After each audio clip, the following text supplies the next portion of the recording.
Der Herbst 89 war ja von unglaublichen Veränderungen schon im Vorfeld geprägt. Also in der DDR merkte man schon vor dem Sommer durch die Fluchtwelle über die Botschaften, dass die Bevölkerung im Aufbruch war, dass also das so nicht weitergehen konnte. Und das waren diese vorgelagerten Erlebnisse, die wir hatten.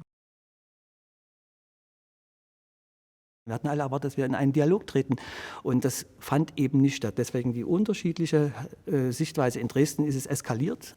Die ungarische Grenze war offen und jetzt wurde diese tschechische Grenze geschlossen für uns. Das war also ein ganz entscheidender Punkt, muss man wirklich sagen, wo die DDR-Bevölkerung noch mal mehr dieses Eingesperrtseinsgefühl erfahren hatte. Und das haben wir also ganz hautnah, meine Eltern und meine Freunde in Dresden miterlebt, wie diese Strecke dort belagert wurde. Nicht nur am Dresdner Hauptbahnhof, sondern sind die Strecke entlang gelaufen bis zur tschechischen Grenze. Und sie sagten, das ist die letzte Gelegenheit, wir sind jetzt total eingesperrt. Das ist sozusagen die Bankrotterklärung. Also viele sahen überhaupt keine Chance mehr. Ganz schräg war es, als wir mit dem Orchester zum Republikgeburtstag gespielt hatten und wir quasi auf der falschen Seite standen. Ja, dazu muss man wissen, dass in dieser Zeit logischerweise große Unsicherheit in diesem Lande war, auch bei uns.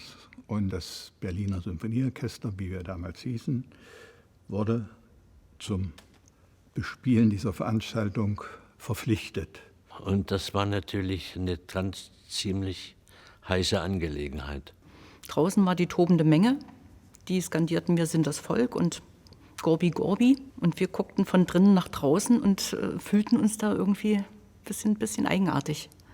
Weil man war quasi die falsche Seite, wo man eigentlich nicht hingehörte und auch nicht sein wollte. Und in diesem Zusammenhang war natürlich den Musikern klar, so ohne weiteres können wir das nicht realisieren, wir müssen darüber sprechen. Es wurde eine Orchesterversammlung einberufen und eine solche in dieser Form habe ich inhaltlich vorher nie erlebt. Es wurde ganz heiß darüber diskutiert im Beisein der Parteiführung des Hauses, spielen wir oder spielen wir nicht? Was letztendlich dann, so sehe ich das heute nach wie vor, doch zu der vernünftigen Entscheidung führte, wir spielen. Denn das wäre nicht absehbar gewesen, was das für das Orchester für Folgen gehabt hätte. Das wäre so eine Art Märtyrertod sicherlich geworden. Und am 9. Oktober in Leipzig, also jeder Bürger wusste, dass es an dem Tag eine Entscheidung gibt. Mein Vater hat mir das dann auch später erzählt, wie das da gewesen ist. Er sagt, das waren solche Menschenmassen.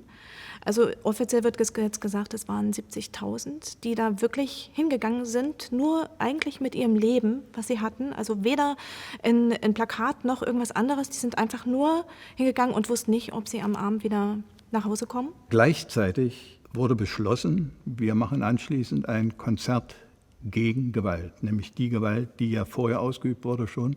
Und wir hatten in diesem Zusammenhang gerade ein Konzert mit Herrn Christian Ewald. Wir haben eine Rede dazu dann noch ausgearbeitet, die ich vorgetragen habe und haben dann die große Zeder-Symphonie von Franz Schubert gespielt. Das war schon ein sehr emotionales Ereignis, muss ich gestehen. Ich hatte einen Kollegen, der hat gesagt, Ralf, komm, wir machen hier Flugblätter, damit die zur Demo kommen. Und dann haben wir auf dem Kopierer von dem Konzerthaus Flugblätter kopiert, damit die Leute da zur Demo kommen und dass da viele Menschen auf der Straße sind. Ich habe eine irre Angst gehabt. Es gab bei uns Leute, die bei der Stasi gearbeitet haben im Konzerthaus. Beeindruckender ist rückblickend als der eigentliche Mauerfall. Und das war die große Demonstration auf dem Alexanderplatz am 4. November. Sehr witzig, diese Tribüne auf dem W50, auf so einem LKW, spartanisch aus Brettern zusammengeschustert, stand dann auch noch vor dem Haus des Reisens. Und es war so eine tolle Stimmung. Und ich fand es so beeindruckend, wie viele Menschen sich auf den Weg gemacht haben. Was für mich als Ossi immer peinlich war, dass Ostdeutsche nicht frei sprechen konnten. Ganz einfach, weil sie Angst hatten, was Falsches zu sagen, beziehungsweise weil sie es gewohnt waren, das nachzuplappern, was man ihnen vorgegeben hat. Und auf einmal stehen da Leute auf der Tribüne, die so tolle, freie Reden halten, wo ich dachte, okay, ihr habt es zwar unterdrückt, aber ihr habt es nicht verkümmern lassen, das ist alles noch da. Das, was man hier in Berlin mit seinen Mitteln dann auch noch dazu beitragen konnte, als diese Großkundgebung dann am Alex war, sind wir eigentlich auch alle da gewesen. Und das war schon spannend.